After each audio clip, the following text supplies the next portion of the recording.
Nous allons continuer notre étude. Au fait, lorsque nous voyons dans la Bible, la Bible nous montre que les pécheurs ne peuvent pas hériter le royaume de Dieu. Et donc, nous allons lire 1 Corinthiens. 1 Corinthiens chapitre 6. Le verset 9. La Bible dit: ne savez-vous pas que les injustes n'hériteront point le royaume de Dieu? Ne vous y trompez pas.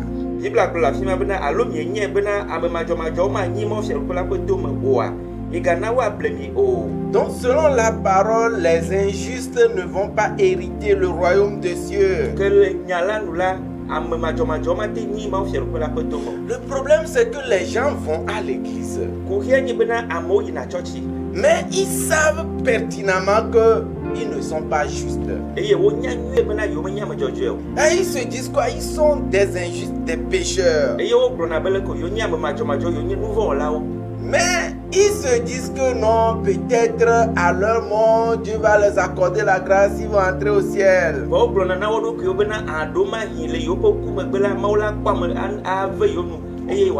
En fait, l'objectif de cette étude, c'est quoi? C'est comment est-ce que nous pouvons être connectés à Dieu. S'il y a le péché, on ne peut jamais dire que nous sommes connectés à Dieu. Le problème, c'est que les gens vont à l'église. Ils se disent qu'ils sont des pécheurs. Et chaque jour, ils prient pour demander le pardon de leurs péchés. Donc, regardez beaucoup d'églises qui sont dans le monde. Mais toutes ces églises, ils reconnaissent qu'ils sont des pécheurs. Ils prient chaque jour pour demander le pardon des péchés.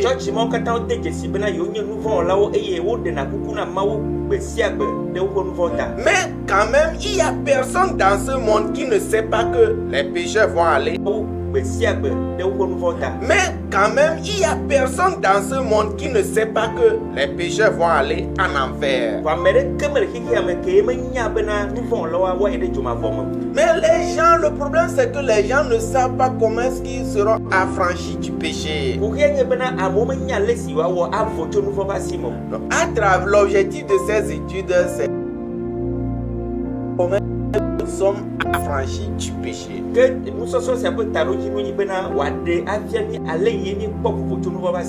Au fait, Dieu, il est juste. Il est saint. Il est parfait. Mais Satan, il est le maître des saints. Il est parfait. Mais Satan, il est le maître des pécheurs. Église, il peut tenir la Bible, il peut prier, jeûner, faire offrande, faire des sacrifices.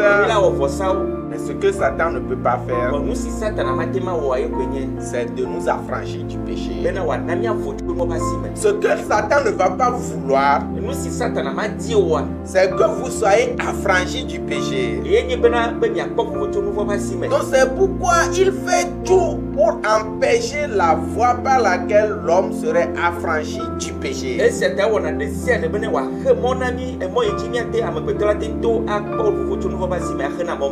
Donc c'est pourquoi beaucoup de gens ils vont à l'église, mais ils ne savent pas comment est-ce qu'on peut être affranchi du péché. À cette étude, je veux parler du péché volontaire et le péché involontaire. Au fait, avant d'être sauvé, moi aussi je ne connaissais pas exactement la définition du péché volontaire et le péché involontaire. Moi je disais que le péché volontaire c'est que tu sais avant de faire. Moi je disais que le péché volontaire c'est que tu sais avant de faire. C'est ça le péché volontaire. Le péché involontaire, c'est que tu ne sais pas, mais tu as commis le péché. Ça, c'est le péché involontaire. Mais lorsque nous vérifions dans la Bible, nous allons voir que c'est différent de ce que nous pensons. Donc dans la Bible, il faut noter que le péché volontaire n'est pas pardonné, mais le péché involontaire est pardonné.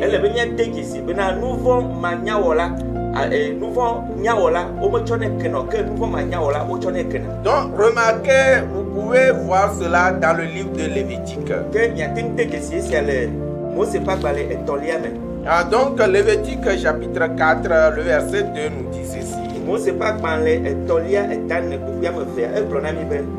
Parle aux enfants d'Israël et dit, lorsque quelqu'un péchera involontairement contre l'un des commandements de l'Éternel en faisant des choses qui ne doivent point se faire.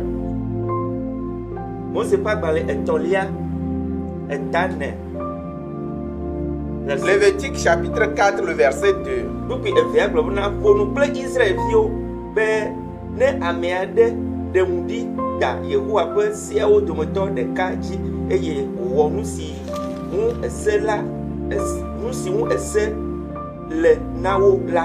Donc si on lit le verset 13 aussi, on dit quoi? Si c'est toute l'assemblée d'Israël qui a péché involontairement sans s'en apercevoir en faisant contre l'un des commandements de l'Éternel des choses qui ne doivent point se faire et en se rendant ainsi coupable.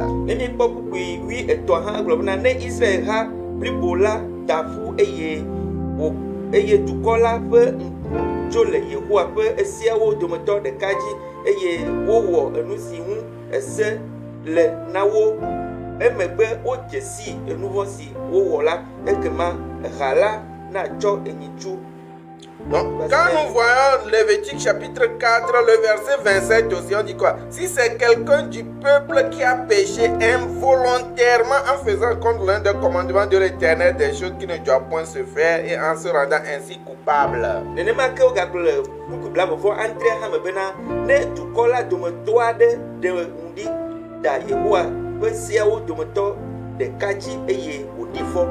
Donc ça veut dire quoi? Les péchés qui sont pardonnés, ce sont des péchés comment? Involontaires. On a commis ça involontairement.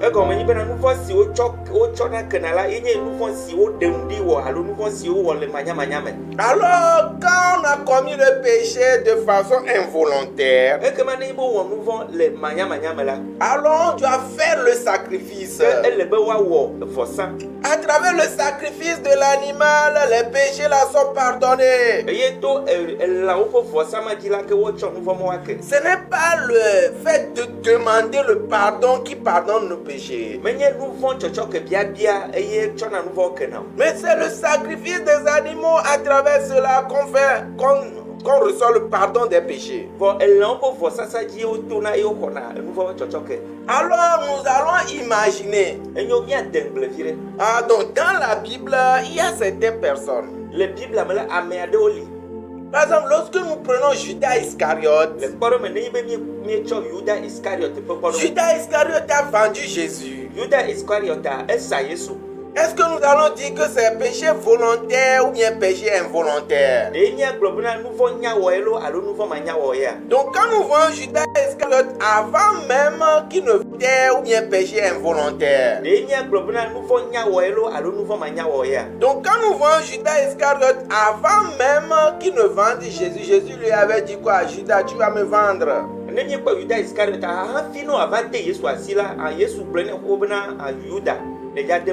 Dans Jean chapitre 13, le verset 2, la Bible dit que Satan a inspiré au cœur de Judas le fait de vendre Jésus.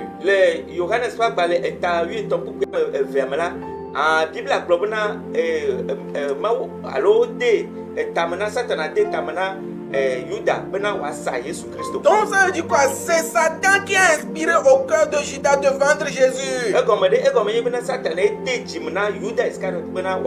C'est que Judas lui-même, il n'avait pas pensé vendre Jésus. Mais à la fin, pourquoi il a vendu Jésus? Parce que Satan avait déjà inspiré en son cœur le fait de vendre Jésus. Lorsque nous lisons la Bible, nous allons voir également Pierre, il a renié Jésus-Christ 3 fois. Mais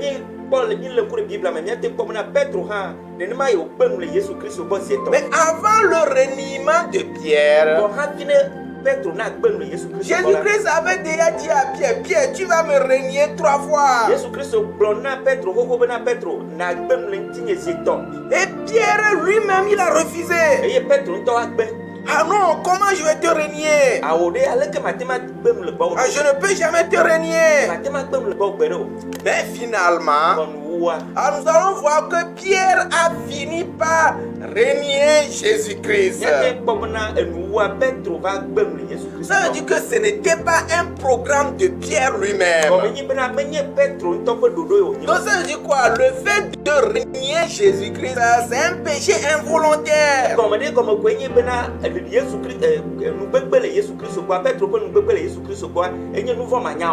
Donc lorsque nous prenons le cas de David, David lui aussi, il a fait quoi? Il a commis l'adultère à un certain moment de sa vie.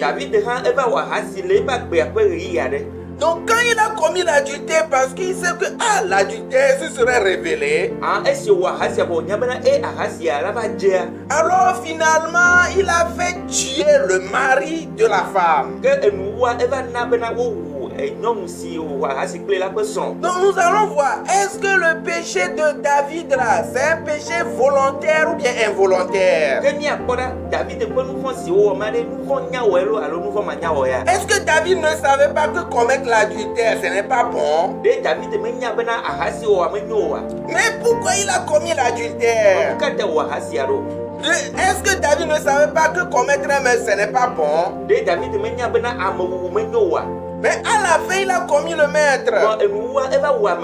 Donc, quand nous vérifions très bien, est-ce que le péché de David, c'est un péché volontaire ou bien involontaire? Lorsque nous lisons dans 2 Samuel chapitre 12, le verset 13, lorsque le prophète Nathan a rencontré David, Nathan lui dit que ton péché là est pardonné. Alors que le péché volontaire n'est pas pardonné. Donc nous allons voir que le péché de David, c'est un péché comment? Involontaire. Alors c'est pourquoi lorsque vous lisez dans Somme 51, dans Somme 51, David a parlé de cela. Il dit que voici, je suis né dans l'iniquité, ma mère m'a conçu dans le péché. Lorsque David est allé devant Dieu, il n'a jamais dit que Dieu, j'ai commis adultère, Dieu, j'ai commis le meurtre. Ce n'est pas ça, il a dit.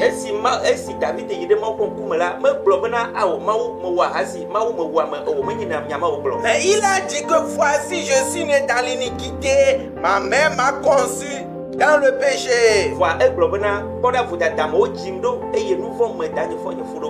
Donc ça veut dire quoi? Le fait que David a commis l'adultère et a commis le meurtre, c'est lié à quoi? Du fait qu'il soit né dans le péché, qu'il soit conçu dans l'iniquité. Donc,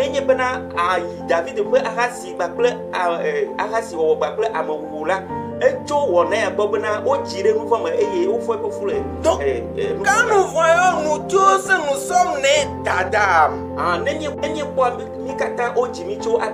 Donc, toute personne qui est née dans Adam, ça veut dire que cette personne est née où? Dans l'iniquité, il est né dans le péché.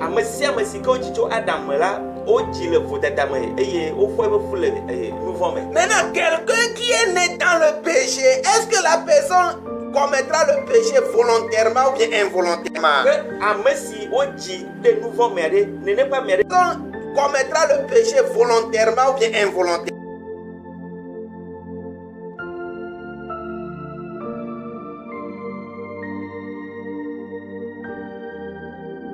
Les péchés parce que nous voudrons commettre le péché. Parce que nous sommes nés dans le péché, c'est pourquoi nous commettons le péché. L'apôtre Paul aussi, il a fait une loi. Mais finalement, il a trouvé une chose. Dans Romains chapitre 7, le verset 14, il dit ceci. Il dit que nous savons en effet que la loi est spirituelle. Même moi, je suis charnel, vendu au péché.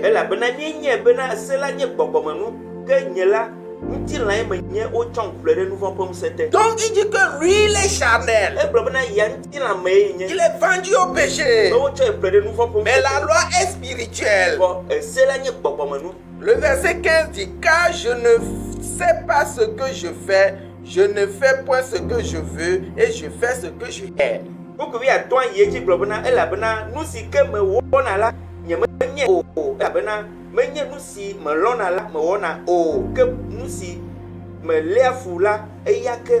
Le verset 16 dit, or si je fais ce que je ne veux pas, je reconnais par là que la loi est bonne.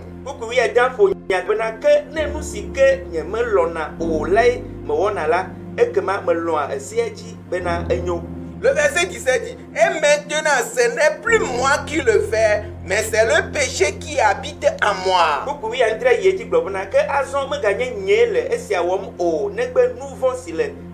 L'apôtre Paul dit qui habite en moi.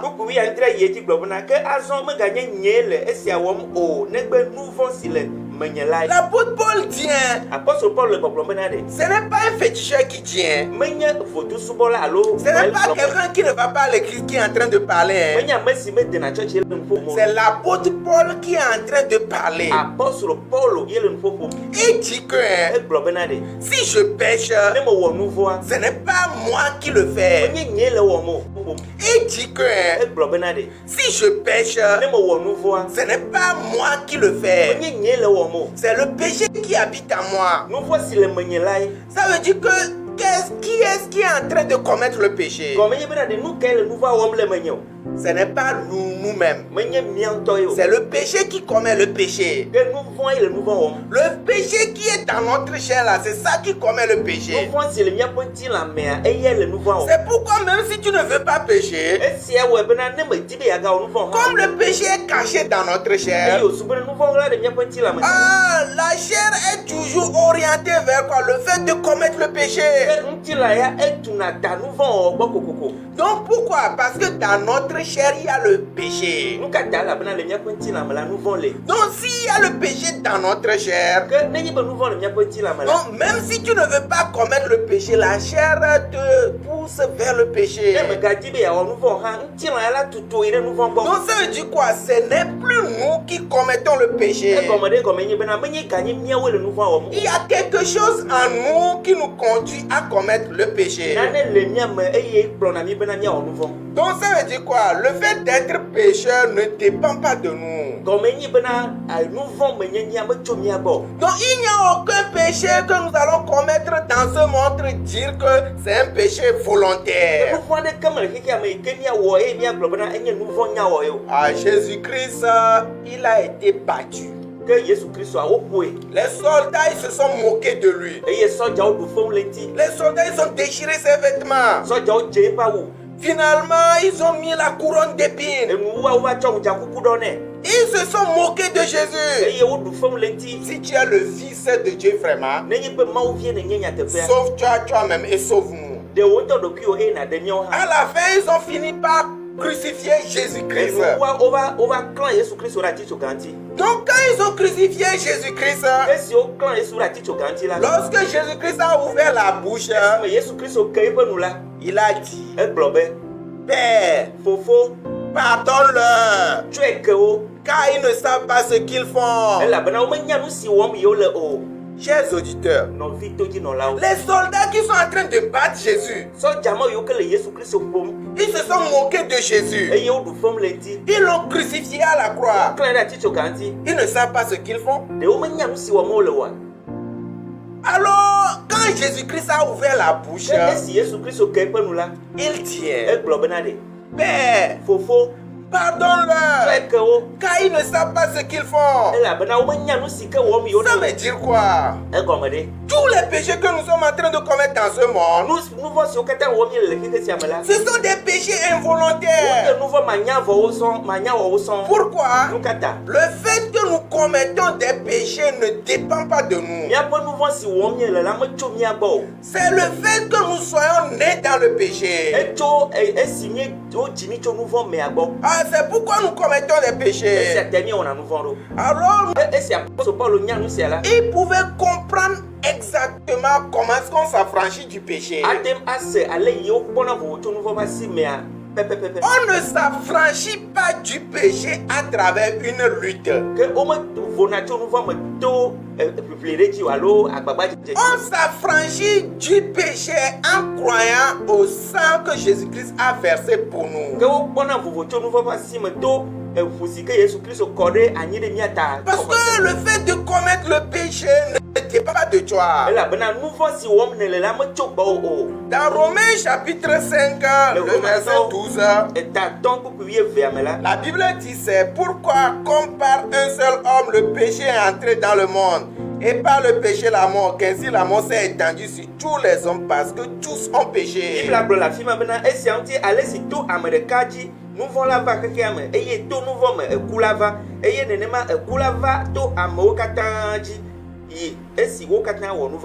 dit que tous ont péché.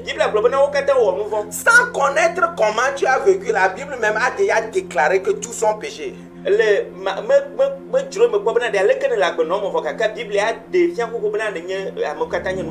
Non, pourquoi?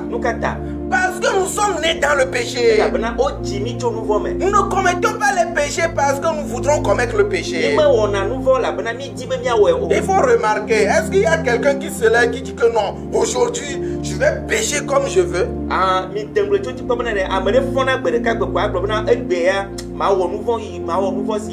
il n'y a personne qui dit cela.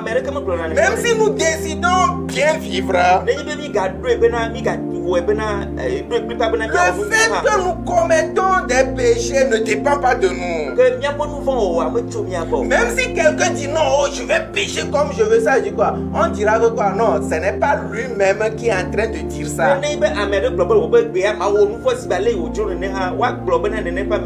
Donc ça dit quoi? Le fait de pécher ne dépend pas de nous. Donc, alors, si nous savons que le fait de pécher ne dépend pas de nous, le fait de s'affranchir du péché aussi ne dépend pas de nous. Donc quand nous voyons sur la croix, il y a deux brigands. Il y a un qui va aller au paradis, il y a l'autre qui va en enfer. Le fait d'aller au paradis ne veut pas dire que lui, il a commis moins de péchés que l'autre. C'est pourquoi il va au paradis, non.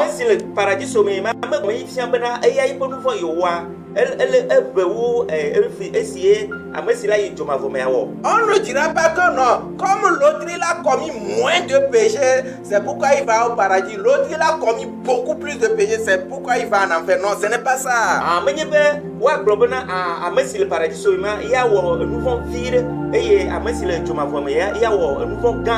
Les deux sont deux brigands. Donc au regard du péché, eux tous ils ont commis péché. Mais la différence entre les deux brigands, Donc il y a l'un qui croit au travail de Jésus-Christ pour lui. Alors il s'est affranchi du péché. C'est pourquoi il peut aller au paradis.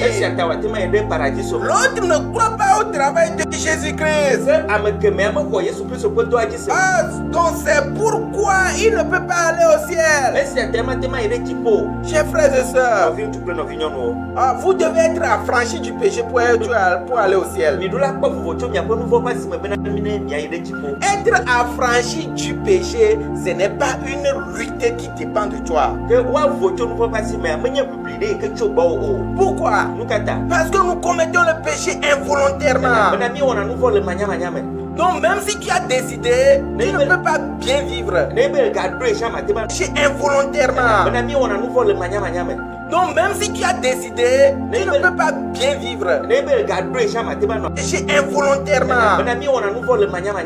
Donc même si tu as décidé, tu ne peux pas bien vivre. Alors comment s'affranchir du péché? C'est pourquoi on a besoin du Sauveur. C'est pourquoi Jésus-Christ est venu. Jésus-Christ il est venu verser son sang. Remarquez que dans l'Ancien Testament, on fait le sacrifice des animaux. Donc quelqu'un qui a péché involontairement, le sacrifice des animaux, c'est ça qui lave le péché volontairement. Le sacrifice des animaux, c'est ça qui lave le péché. Ce n'est pas le fait de demander le pardon. Les brigands, ils ont battu Jésus. Les soldats ont battu Jésus. Mais leurs péchés sont pardonnés. Pourquoi leurs péchés sont pardonnés?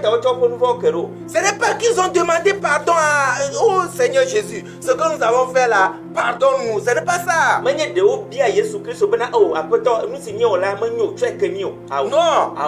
Le sacrifice de Jésus-Christ a lavé même les péchés de ces soldats-là. Mais pourquoi ils vont aller en enfer? Parce qu'ils ne croient pas en ce travail-là.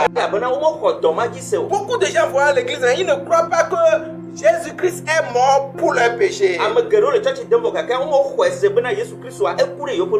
preuve qu'ils ne croient pas, c'est qu'il se mort pour leurs péchés. La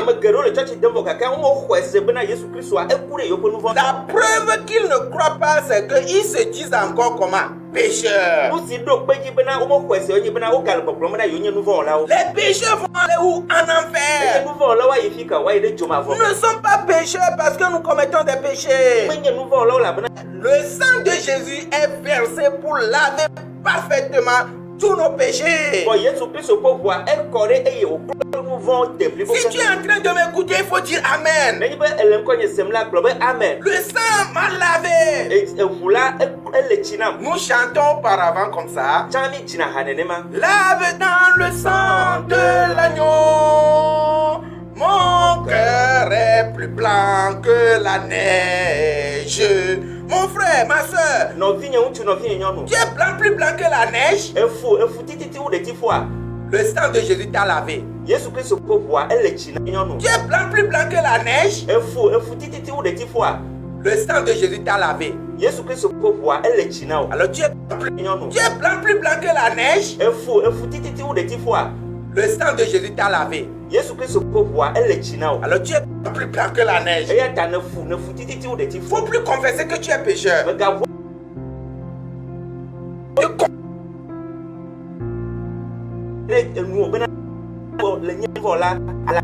Il faut dire que le sang de Jésus m'a lavé. Vous êtes bénis. Je crois que Dieu va vous donner vraiment beaucoup de grâce. Je vais terminer mon message ici. Je vais laisser mon contact. Si vous voulez comprendre davantage, il faut m'appeler sur le 92 12 40 70. Je répète, 92 12 40 70. Je suis également sur WhatsApp. Donc nous allons nous voir la prochaine fois.